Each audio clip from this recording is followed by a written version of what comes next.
Hi guys, welcome to my YouTube channel. ഇന്ന് നമ്മൾ ഒരു കുറുമയാണ് കേട്ടോ ഉണ്ടാക്കാൻ പോകുന്നത്. വെജിറ്റബിൾ കുറുമയാണേ.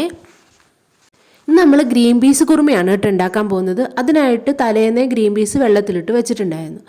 ഇന്ന് രാവിലെ അത് നമ്മൾ നന്നായിട്ട് വാഷ് ചെയ്ത് കുക്കറിലിട്ടിട്ടുണ്ട്. പിന്നെ അതിലേക്ക് കുറച്ച് ഉപ്പും മഞ്ഞൾപ്പൊടി ഇട്ടിട്ട് വെള്ളം ഒഴിച്ച് നമ്മൾ കുക്കറിലിട്ട് വേവിച്ചെടുക്കുകയാണ്. പിന്നെ അതിനായിട്ട് നമുക്ക് വേണ്ടത് ഒരു സവാള, ഒരു ചെറിയ കഷ്ണം ഇഞ്ചി, പിന്നെ ഒരു 3-4 അല്ലി വെളുത്തുള്ളി, ഒരു തക്കാളി, കുറച്ച് തേങ്ങ, ഒരു 2-3 സ്പൂണ് തേങ്ങ ചെരണ്ടിയതും, ഒരു 2 പച്ചമുളകും വേണം കേട്ടോ. എരിവിനനുസരിച്ച് പച്ചമുളക് ചേർക്കാം. ഇപ്പോൾ ഇവിടെ 2 പച്ചമുളക് മതി. അത് എരിവുള്ള പച്ചമുളകാണ്.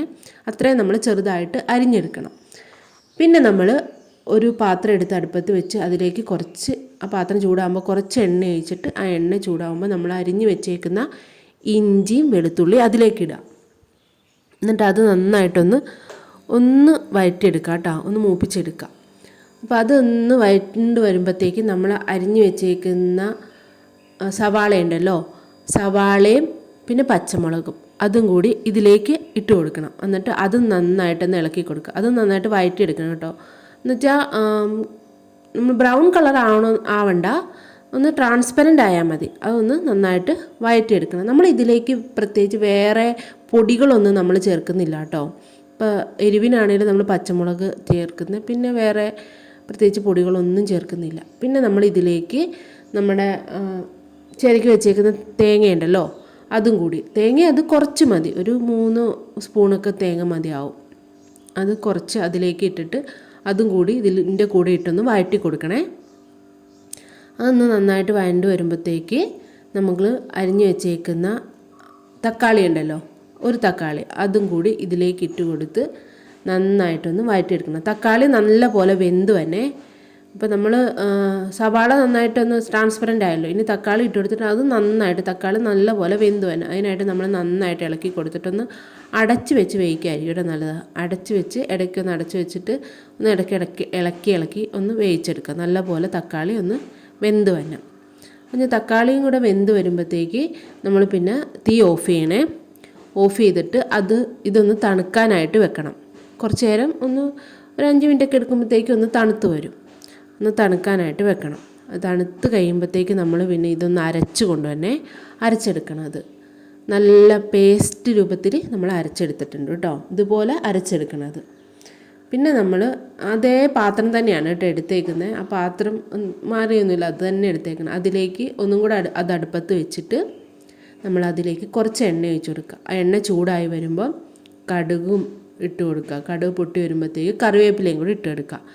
കറിവേപ്പില ഇട്ട് കൊടുത്ത് അതും ഒന്ന് പൊട്ടി വരുമ്പോഴത്തേക്ക് നമ്മൾ അരച്ച് വെച്ചേക്കുന്ന അരപ്പുണ്ടല്ലോ,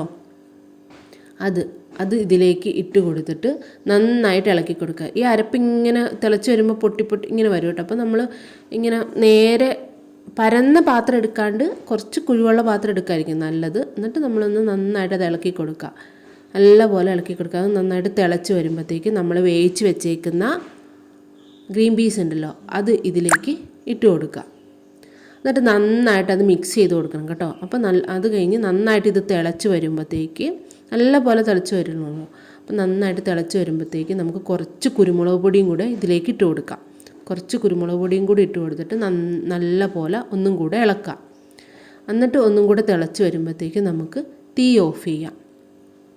അപ്പോൾ അത് കഴിഞ്ഞ് ഇതിലേക്ക് നമ്മൾ കുറച്ചും കൂടെ കറിവേപ്പില കേട്ടോ, ഒരു ഫ്രഷ് കറിവേപ്പില അതിൻ്റെ മുകളിലേക്ക് ഇട്ടിട്ട് കുറച്ച് എണ്ണയും കൂടെ അതിൻ്റെ മുകളിലൊന്ന് ഒഴിച്ച് കൊടുത്തിട്ട് നമുക്ക് അടച്ച് വെക്കാം. അപ്പോൾ നമ്മുടെ കുറുമ റെഡി ആയിട്ടുണ്ടേ. ഇനി നമ്മൾ സെർവ് ചെയ്യാനൊക്കെ എടുക്കുമ്പോഴത്തേക്ക് നമ്മളൊന്ന് നന്നായിട്ടൊന്ന് ഇളക്കിയെടുത്താൽ മതി.